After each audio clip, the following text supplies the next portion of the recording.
来到巷口车频道，我是 Nico。那在今天的节目开始之前呢，请记得在我们的影片下方做点赞、订阅、加分享的动作哦。土厨最息息相关的一个部分，也就是轮子啦。那很多人可能会讲说，就是轮胎嘛。除了轮胎之外，还有很多细节要去讲。大家常常听到的，可能有像什么27寸、20寸、700C，这些其实都是在讲轮子的直径。我们先从小的轮径开始想起。小轮径呢，就是一些什么3岁小朋友骑的童车啊，轮子是不是很小？那为什么童车的轮子这么小呢？因为很简单嘛，小朋友啊，就是身高不高，所以他要踩上去这个脚踏车的时候，高度一定不太够嘛，他一定要矮一点的时候才爬得上去。这小孩他又不是大力金刚腿，所以他一定要是比较小的轮径，让他的起步开始会比较轻松。小径车、折叠车，他们的轮子都很小。在城市通勤的时候呢，当我们在城市里面会遇到很多红绿灯啊、行人啊、骑鸭掌，或者是会移动的神主牌，那你就可能会走走停停，就会让你在城市的骑乘里面非常的轻松咯。接着呢，我们要讲的是大轮径，顾名思义，也就是轮子比较大嘛。在很古老以前的时候呢，脚踏车啊的轮子都很大，就像我们现在眼前这一台是一样的。大轮子的部分是27寸啊，或26寸、700C 这些大的轮子。那很古老的脚踏车呢，传动系统还没有被发明，包括了所谓的链条、齿盘、飞轮。古老的脚踏车跟我们现在的独轮车是一样的，也就是你脚踩一圈，轮子跟着转一圈的道理。以前的人呢，是感觉到说，哇，我要踩好多圈，好累啊，所以他们就决定把轮子越开发越大。那所以你知道，科技始终来自于惰性，你踩的越大圈，那你就可以减少的很多的力。这也就是一个大轮径的一个代表作，轮子超级大的。如果说身高不到140，我是不是就不能骑这种大轮车？我们讲到这个，我们看到的是说，轮子越大，起始点越高；轮子越小，可能它的起高点是比较低一点的。脚踏车的设计非常的有逻辑性，所以这个部分是关联到车架。轮径的大小呢，从小轮径的12、14、16、18、20、24，这些就是我们俗称的小轮径。那大于这个尺寸之后呢，有26、27、27.5、29，甚至700C，这些都是我们所谓的大轮径的部分。也希望大家有多一点的了解跟想法，如何去选择说，一个适合你自己的轮径跟高度，避免说，你到了店家啊，或者是在网络上面选择的时候呢，看到写一个27寸，你就急急忙忙拿出尺来说，我的人是不是身高27寸？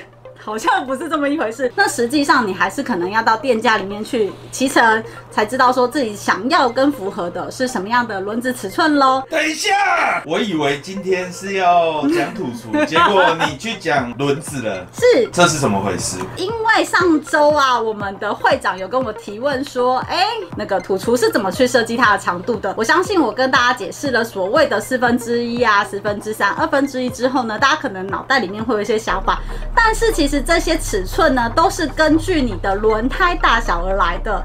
我不是说，可能一个轮子量好了1/2，它就永远都是1/2哦。它可能就会根据你，我是20寸的轮胎、700C 的轮胎，而有一个整体的长度变化。所以才会说轮胎跟土厨它们两个是紧紧相关，非常有关系的。我们在做脚踏车的零件的时候，每一个零件跟每个零件之间其实都有无止境的连接。第二题是土厨跟轮子的关系，就像是帽子跟头的关系是一样的，可以这样讲吗？很接近，对，就是这个意思。头跟帽子，脚跟鞋子，你是想要讲这个？确实是。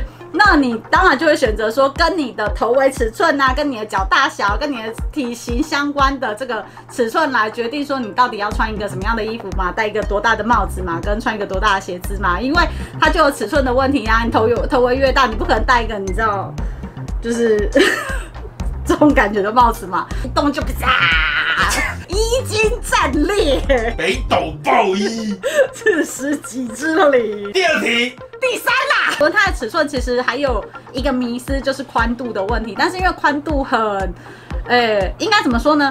轮胎的宽度选择也很多种，大家都知道嘛。但是我们就针对 OEM 市场跟针对说消费者市场来做一个区分的时候呢，当然我们 OEM 市场会一开始会先跟客人也要确认说，轮胎除了你的所谓的尺寸之外，当然也包括轮胎的宽度啊，因为我才能决定说我的包覆性要多强嘛。如果你今天已经是一个消费者的话呢，原本的脚踏车就已经是个成品了，你能选的范围其实就已经很有限了，你就是在你的这个车架的跟货架这些的尺寸里面去想办法能装什么就装什么进去了嘛。所以其实对于这个宽度，并不会一开始就有这么强烈说，你一定得要装什么宽度才放得上去了。大概是这样子的部分，这么无所谓啊。确实，在 OEM 要销售的时候会差很多，但是以实际消费者他们真的在组装上面的话呢，例如说你帽子只戴，刚才会长比的是这样嘛，帽子戴这样，或戴这样，或戴这样的一个差异性呢，其实消费者就是见仁见智了嘛。这时候也小透露出来说，那个即将我们未来会有一个 DIY 的突出组装小教学，还有制造小教学。制造小教学？是的。该不会连机台都要搬过来了吧？没有，只要准备剪刀就好了。应该是跟货架会比较有关系。没错，如果你今天你的脚踏车就是这种阿公阿掐古车、舞车跟文车的话呢，你会看到说，这样看得清楚吗？就是这里有这个我们货架，这个是货架嘛的 stay， 就是它的支撑架，那跟这个突出挡泥板它也有一个支撑架，它们之间就会有一个干涉性的问题。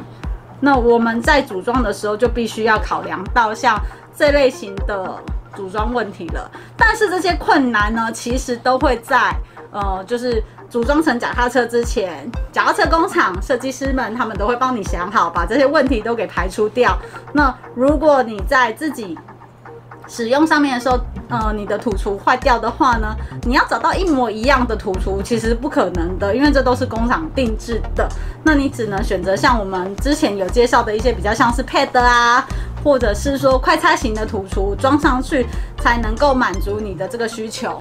这时候我们要抱怨，这是抱怨文，以上是抱怨文，这抱怨给那个会长听的。你知道车架这么大，然后土厨这么小，就是你看到这么一个小的地方了嘛？那你觉得要改什么容易？当然是改土厨容易啊！大家就想尽办法跟土厨讲说，你给我改啊你可以的 ，Nico， 你可以，你行的，想办法做一些有的没有的曲付，帮我可以弄上去吧。抱怨结束，你们就不能先把事情做好做满吗？不能先想好吗？土厨那么重要。那我们今天的节目就到这边为止咯。那希望下一次有问题的任何就是也可以在影片下方留言来告诉我们，不用像会长这么激动在后面一直 Q&A， 或者是你们可以先提问，让会长在现场来对我做发问。那我们就下次见咯，拜拜。你不跟小白说拜拜？安妮啦，安妮，安妮啦。